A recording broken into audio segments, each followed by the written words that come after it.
All right, everybody, this is Kerry Dixby, and I got the opportunity, believe it or not, I love music. I'm heavy into jazz. I'm heavy into R&B.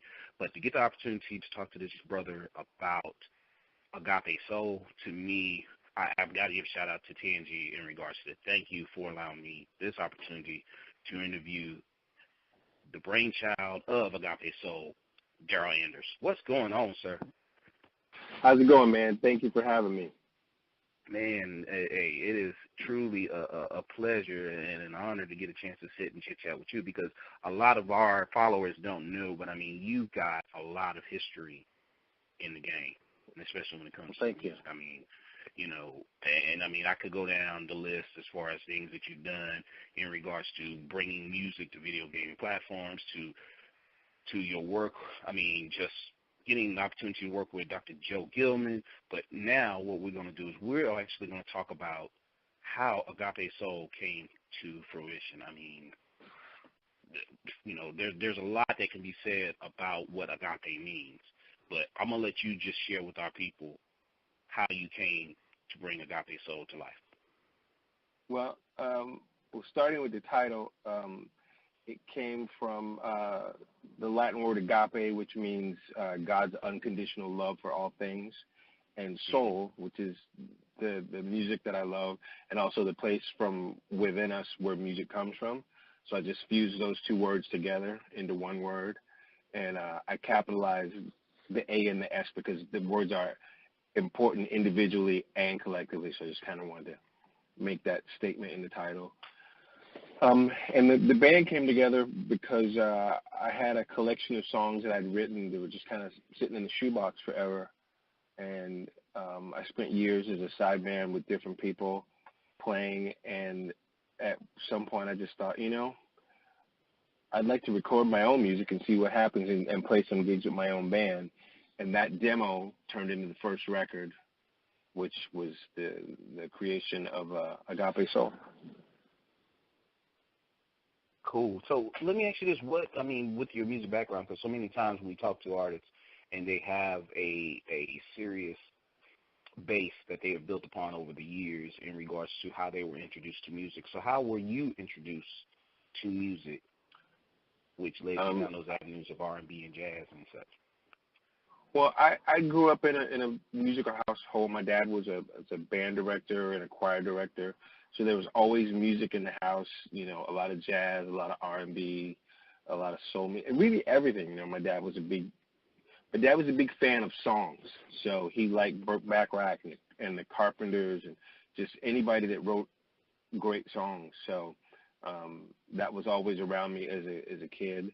And when I was in ninth grade, a friend of mine in my science class was a guitar player, and he said, hey, you should learn to play bass and we can start a band.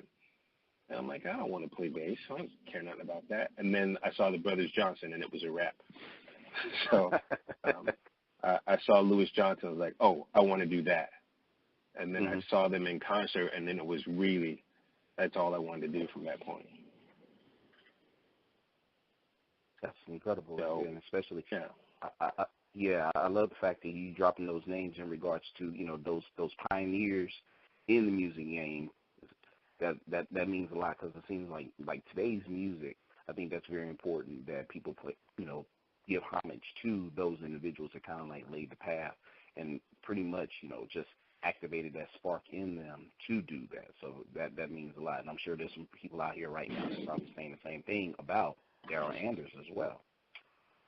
Well, I hope so. I mean, I grew up in a time where songs were really about strong melodies and stories. And I always say that if a song doesn't make you feel something, then it's failed its purpose. So it's more important to me how a song makes you feel than, the notes or the sounds. It's like it's our job to paint pictures.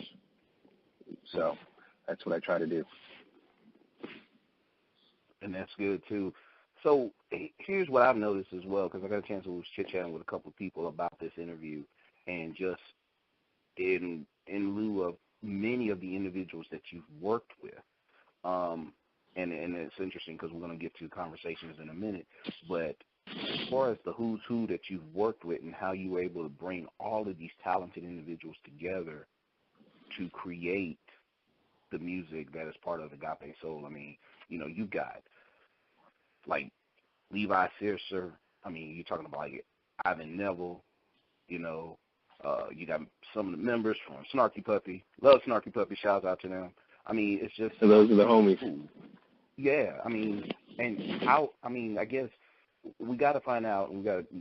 Want you to share with us how were you able to get all of these talented individuals together in order to just vibe and create the music that is part of, basically Agape Soul and then the conversation street?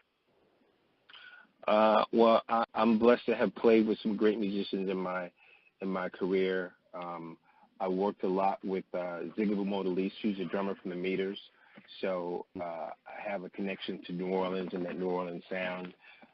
Ivan and the guys in Dumpster Funk, those guys are all my friends. So that's how that happened. Levi Searcer, he's from here in the Bay Area. So I knew him even before he played in Prince's band. He was in a band with Rosie Gaines and some different people. So and then he and I played in some different bands over the years. So basically all these guys are just my friends. The guys in Snarky Puppy, I've gotten to know them over the years, and whenever they're in town, I go to their shows, and we've just got to be friends. And I'm a big fan of their music, and one of the, I guess, important aspects of this particular record is I just decided to be fearless and ask who I wanted to ask to participate in the record, because the worst thing they could say is no. And the idea of conversations is, it's the conversations that we have as human beings, like what we're having right now. It's a conversation that musicians have amongst ourselves as we're performing, playing, listening, reacting. It's a conversation that musicians have with the audience. And all those things kind of mix together to make a global conversation. And, you never know what conversation is going to change somebody's life. And that's where, the idea that you could change the world with a conversation came from. So it's kind of all those things mixed up together.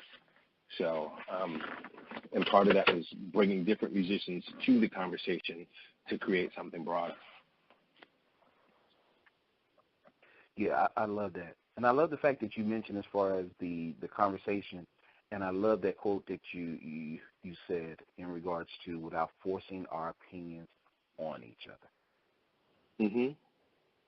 That is very powerful. And with music, it seems, and especially with the conversations piece that you guys have done, it's almost as though you're saying, here we are, here's the music. Just listen to it. Well, and let. Yeah, and I mean that's the idea. I don't like to tell people what a song means, because it's my intention in writing it is going to be one way, but how you receive it and what it means to you is going to be something different. So I try not to deprive people of the opportunity to interpret a song the way that they do. It doesn't have to be what I meant it to be. We just put it out in the universe and let it be what it's going to be. Gotcha. Okay, so quiz question. Out of all the places that you performed at, what would you say would have been not say your favorite, but probably the most live that you were able to really show the people this is Agape Soul? Because, I mean, you've played at some places. I mean, from Yoshi's all the way to, Silos. I mean, of course, that the California and the Bay Area, you're heavily involved in. But, of course, you've traveled. So what would you say be the place that you say you gave the most memorable performance? I'd have to say there's two different places. Okay. We, in November, we went to London to play our first show over there. And that was a great show because it was, the UK soul music fans have been super supportive of the band, and from note one, people were singing every word of every song that we played. So that was a great thing. And my other favorite gig was a couple weeks ago. We played a show in Anaheim in Southern California, and I had a couple friends come up and join us. Marcus Miller and Eric Gales came up and played a couple songs with us, and just to have my homies on the stage with us was really great, and to see the reaction of it was actually an event called the Bass Bash, so there was tons of just legendary bass players in the room, and I got Marcus Miller and Eric Gales on the stage with me, and that was pretty cool. Man, wow. Right there. Man, I mean, you guys probably wouldn't even just like, it was just like, oh, we just up here, we just gonna vibe, y'all. Let's just do this, No, I mean, that's a situation where you have to just enjoy the moment. I mean, Marcus is a good friend of mine. We've been friends for like 30 years, but I'm well aware of who he is and his stature. I mean, I get my butt kicked every time I hear him play. So, there's that, but, I couldn't get caught up in, okay, Marcus is on the stage, man. I just got to have fun. She's just one of my homies playing, and we're just, we're playing the music and having a good time. If I start thinking, then I stop playing. So it's good for me to just relax and be in the moment and let the music be what it's going to be. I feel you. I like that. So another quiz question right now, of course, because you're heavily into, of course, R&B, jazz, and such. But what's in your playlist right now?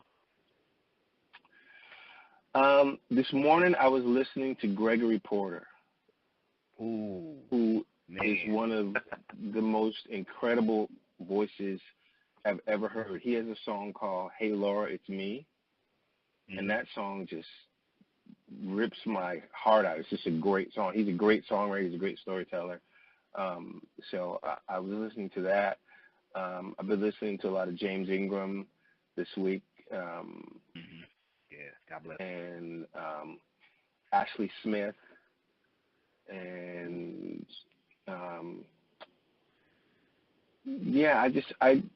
it just depends. I try to listen to a bunch of different stuff.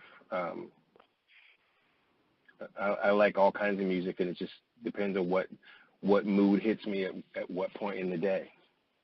Man. Okay. So another quiz question. So we're looking at Dr. Darryl Anders, and he is teaching a class at Berkeley at this time. And there's some young, open-minded students that are there. And you had to share with them words of wisdom as far as from what you've experienced over the years, and you're about to share with them right now as they decide to take that path of music.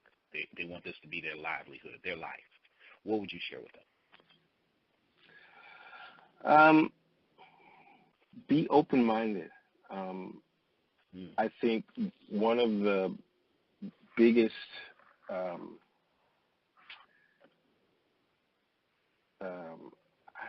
don't want to call it an advantage, but I can't think of another word. Because I grew up in a musical environment and there was all kinds of music around, I didn't make judgments as to this is good music or bad music. If it's performed well and it's honest, it's good. I like jazz, I like R&B, I like rock, I like, I'm not a big metal fan, but I can appreciate it for what it is. My big thing about music is if it makes you feel something, then that's good. So I would say be open to as many types of music as possible, because you never know when you're going to need it. I grew up listening to a lot of my parents' music, that I didn't necessarily like as a kid, but it got in me. So fast forward to my adulthood, and I just happened to be living in the same town as Zigaboo Modalise, and I run into him at a club. He asked me to sit in, and I knew all the songs. I didn't even know that I knew them, but because I'd heard them my whole life, they were just in there. So when he started playing the song, you go, oh, I know this. I know exactly how this goes. But that's just a product of, being in that environment for such a long time. So be open to everything that's out there. Good words, Doctor. I appreciate that, and I'm sure our listeners as well appreciate that. So what's next for Agape Soul? I mean, you guys, with conversations, and dropping that, of course, and just allowing people to listen to the influence and just letting music speak to them. What's going to be next for you guys? What can we expect? Well, we just dropped the second single, The Way That We Love. We hope to be going back to Europe sometime in the next few months, doing some tour dates back there, and hopefully making some stops on the East Coast. We just want to get out and play for some audiences and let people experience the music live, because live it's an even more special thing, because we always want to make people feel like you're in our living room and just relax and enjoy. If you feel like dancing, dance. If you feel like just relaxing and letting the music, hit you, we're good with that too. And we're working on songs for a new record.